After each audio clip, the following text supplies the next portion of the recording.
রাজস্থান আয়তনের দিক থেকে ভারতবর্ষের সবথেকে বড় রাজ্য। রাজার দেশ বা স্থান, সেই থেকেই এই জায়গাটির নাম হয় রাজস্থান।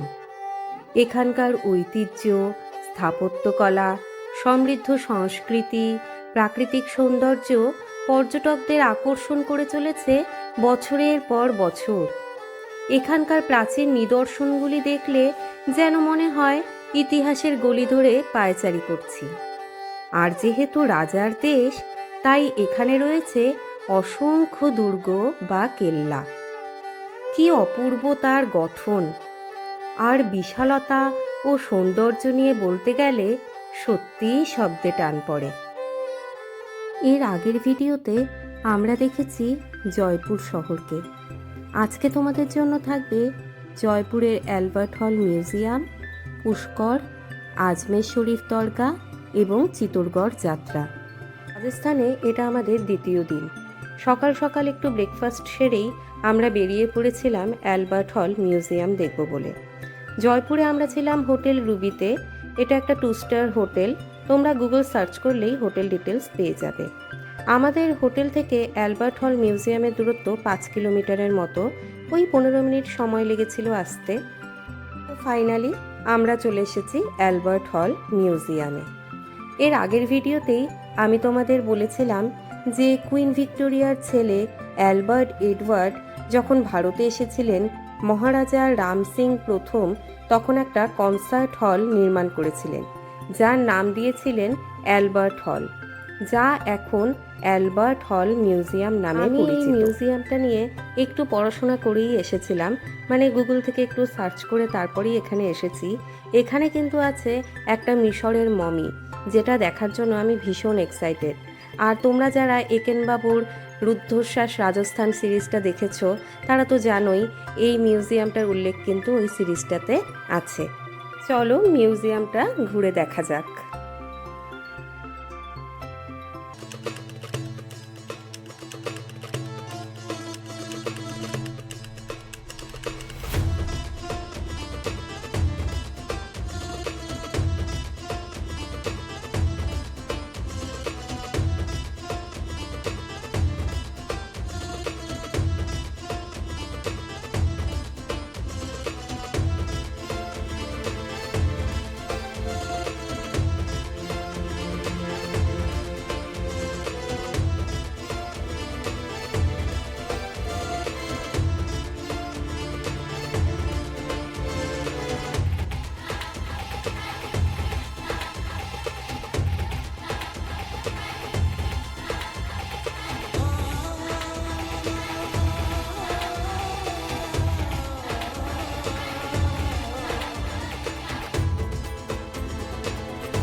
অ্যালবার্ট হল মিউজিয়াম দেখার জন্য তোমরা অবশ্যই কিন্তু হাতে 1 ঘন্টার বেশি সময় নিয়ে আসবে।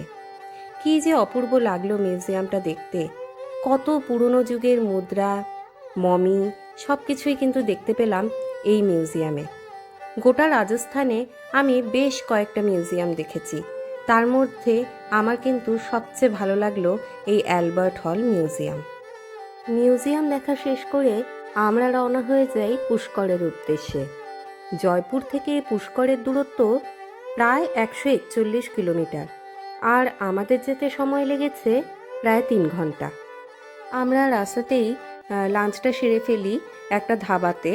আর আমরা যেহেতু রাজস্থানের ট্যুরটা করছি নীলসীমানা ট্রাভেলসের সাথে, তাই নীলসীমানা ট্রাভেলস থেকেই কিন্তু নিজেদের রান্না করা খাবার আমাদেরকে সার্ভ করা হয়, যেটা ছিল ভীষণ টেস্টি।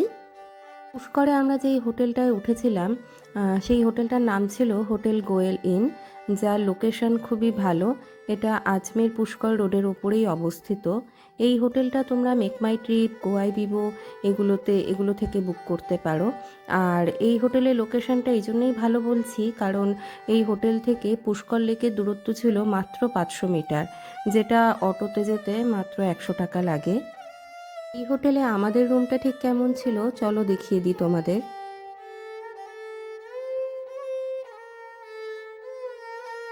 হোটেলে পৌঁছে একটু রেস্ট করেই আমরা সন্ধ্যাবেলায় বেরিয়ে পড়েছিলাম চারপাশটা দেখতে, এই হাঁটা পথে যতটুকু দেখা যায়। তো আমি যা দেখলাম, এখানে কিন্তু প্রচুর বিদেশিদের সমাগম রয়েছে। পরের দিন ভোর 6টায় বেরিয়ে পড়েছিলাম পুষ্কর লেক দর্শন এবং ব্রহ্মা মন্দির দর্শনের জন্য। সংস্কৃত ভাষায় পুষ্কর শব্দের অর্থ হল নীল পদ্ম। পুরাণ অনুযায়ী অসুর ব্রজনাভকে হত্যা করার জন্য ব্রহ্মাজি তার হাতের পদ্মটিকে ঠিক এখানেই ছুঁড়ে দিয়েছিলেন। এই জায়গাটি একটি সুপ্রাচীন জায়গা। আগে নাকি এখানে প্রচুর ঘাট ছিল। মুঘল সম্রাট ঔরঙ্গজেব সেগুলো ধ্বংস করার পর আবার এখানে ঘাট পুনর্নির্মাণ করা হয়। এখন এখানে 52টি ঘাট এবং এই লেকের চারপাশে 400টি নীল রঙের মন্দির আছে। ভীষণ শান্ত এখানকার পরিবেশ, অসাধারণ লাগছিল সকালটা। এখানে অনেকেই তর্পণ করে থাকেন, তার জন্য এখানে পুরোহিত রয়েছেন। এই জায়গাটি ভীষণ পবিত্র একটি জায়গা। এই লেকের জল স্পর্শ করে তারপর যেতে হয় ব্রহ্মা মন্দিরে, এটাই এখানকার নিয়ম।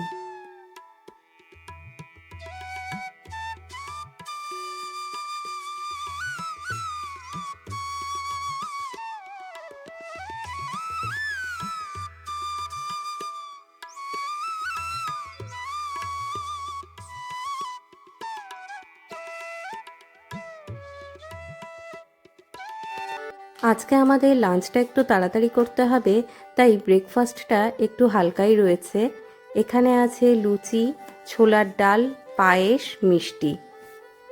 তাড়াতাড়ি লাঞ্চ সেরে আমরা যাব আজমের শরীফ। আমাদের লাঞ্চের মেনুতে আজকে ছিল ভাত, ডাল, পকোড়া, শাক, শুক্তা, পোলাও, শাহি পনির এবং চাটনি। খাবারগুলো এতটাই ভালো আর এতটাই টেস্টি ছিল যে তোমাদের সাথে শেয়ার না করে আর পারলাম না। পুষ্কর থেকে আজমের যেতে আমাদের সময় লেগেছে প্রায় 30 মিনিটের মতো। পাহাড়ি রাস্তা। 1236 সালে একজন পণ্ডিত, ধর্মগুরু, ধর্মপ্রচারক খাজা মঈনুদ্দিন চিশতি এখানে দেহত্যাগ করেন, আর তার মৃত্যুর পর তার সমাধি তৈরি করা হয়, আর সেই সমাধি হলো আজকের এই আজমের শরীফ। খুব খুব খুব পবিত্র এই তীর্থক্ষেত্র। বিভিন্ন ধর্মের লোক এখানে আসেন, দর্শন করেন এবং চাদর চড়ান। অতীতে এখানে যারা এসেছিলেন তাদের নামগুলো বলি: ইলতুৎমিশ, রাজিয়া সুলতানা, নাসিরুদ্দিন মামুদ, শের শাহ, আকবর, জাহাঙ্গীর, ঔরঙ্গজেব, আরও অনেকে। ভীষণ ভালো লাগলো আজমের শরীফে এসে। তবে আমরা যখন এসেছিলাম তখন ভিড়টা একটু বেশি ছিল, তবুও খুব পজিটিভিটি আছে এখানে। অসাধারণ লাগলো, অসাধারণ।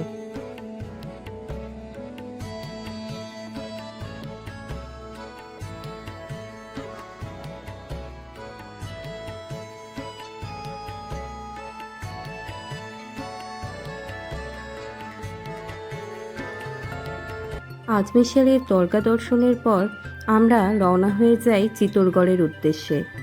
আজমের থেকে চিতোরগড়ের দূরত্ব হলো প্রায় 197 কিলোমিটার, আর আমাদের যেতে সময় লেগেছে 3.5 থেকে 4 ঘন্টা। চিতোরগড়ে আমরা উঠেছিলাম হোটেল পদ্মিনীতে। বেশ রাজকীয় হোটেল। হোটেল পদ্মিনীর ডিটেলস তোমরা গুগলেই পেয়ে যাবে।